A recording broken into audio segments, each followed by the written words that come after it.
Nabi palsu, Tulaihah bin Khuwailid al-Asadi.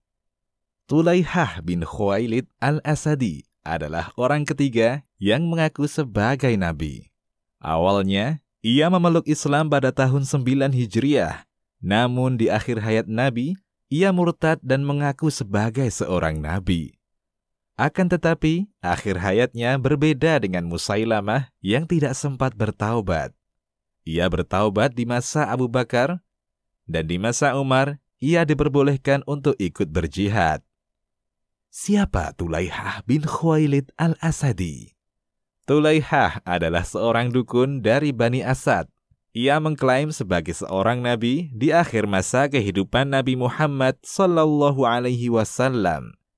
Jadi, ia sama seperti Musailamah dan Al-Aswad Al-Unsi, mengaku nabi di saat Nabi Muhammad SAW masih hidup. Tulaihah tinggal di Buzakhah, sebuah tempat yang merupakan sumber air milik Bani Asad. Pengakuan Tulaihah sebagai seorang nabi mulai dikenal banyak orang setelah wafatnya Nabi SAW. Kaumnya pun mengikutinya. Mereka batalkan perjanjian damai dengan kabilah Toyi' dan Al-Ghauth.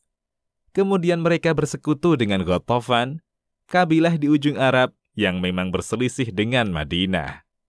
Bani Asad adalah sebuah kabilah yang bermukim di wilayah Najd. Mereka tinggal bertetangga dengan kabilah Toyi' di sebelah timur dan Bakar di sebelah selatan. Di sebelah utara ada kampung kabilah Hauzan dan Ghatafan. Dan di sebelah barat adalah kabilah Abdul Qais dan Tamim. Suku-suku ini memiliki sejarah perjanjian damai sekaligus juga pertikaian. Perubahan keadaan damai dan perang sesuai dengan kondisi mereka dan perkembangan daerah di sekitar mereka. Bani Asad pernah memeluk Islam.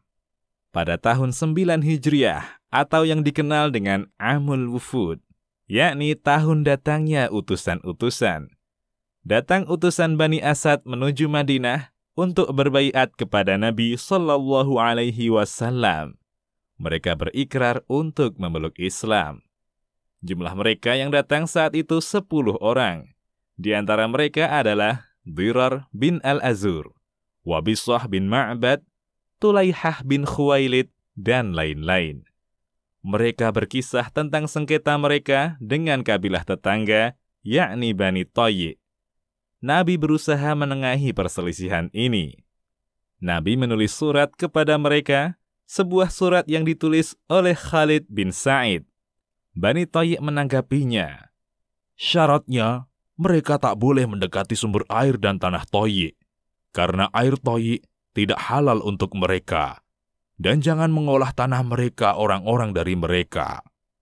Mereka menunjuk Qudai bin Amr, seorang dari Bani Adrah, sebagai pegawai mereka. Ibnu Sa'ad.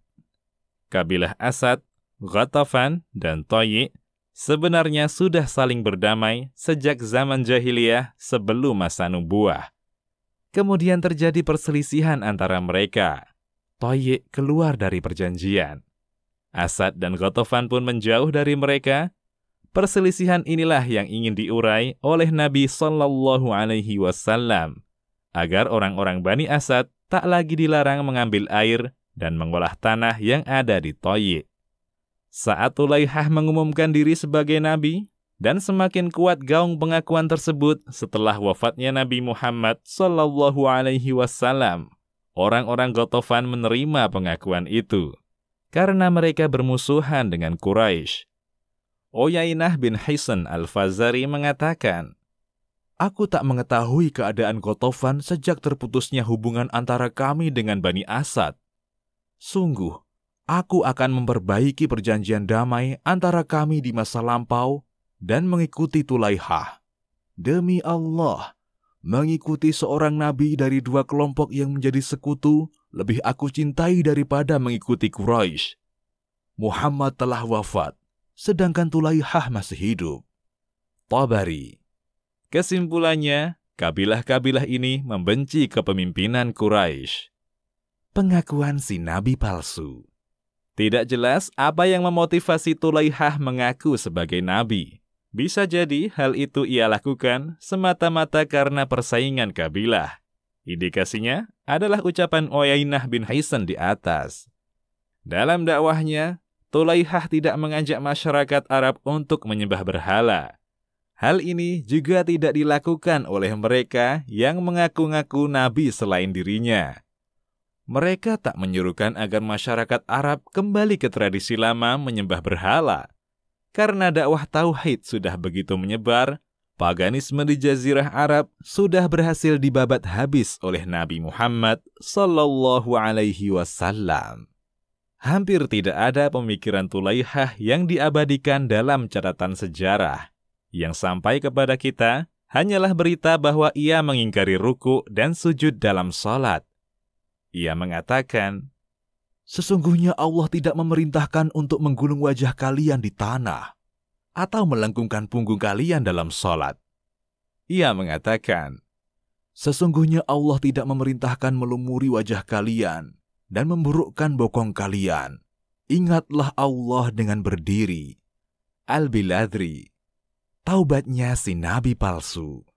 Di masa hidup Nabi sallallahu alaihi wasallam, beliau memerangi orang-orang yang mengklaim sebagai nabi, seperti nabi palsu Al-Aswad Al-Unsi. Rasulullah memerintahkan Dirar bin Al-Azur untuk menghadapi Tulaihah. Namun misi ini belum berhasil hingga Rasulullah sallallahu alaihi wasallam wafat. Abu Bakar radhiyallahu anhu menggantikan posisi Nabi memimpin kaum muslimin.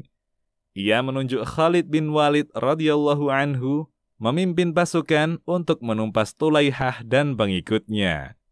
Khalid berhasil mengalahkan pasukan Tulaihah, namun si nabi palsu ini berhasil melarikan diri ke Syam. Dalam masa pelarian itulah Tulaihah sadar dan kembali menyatakan keislamannya. Demikian, Allahu a'lam.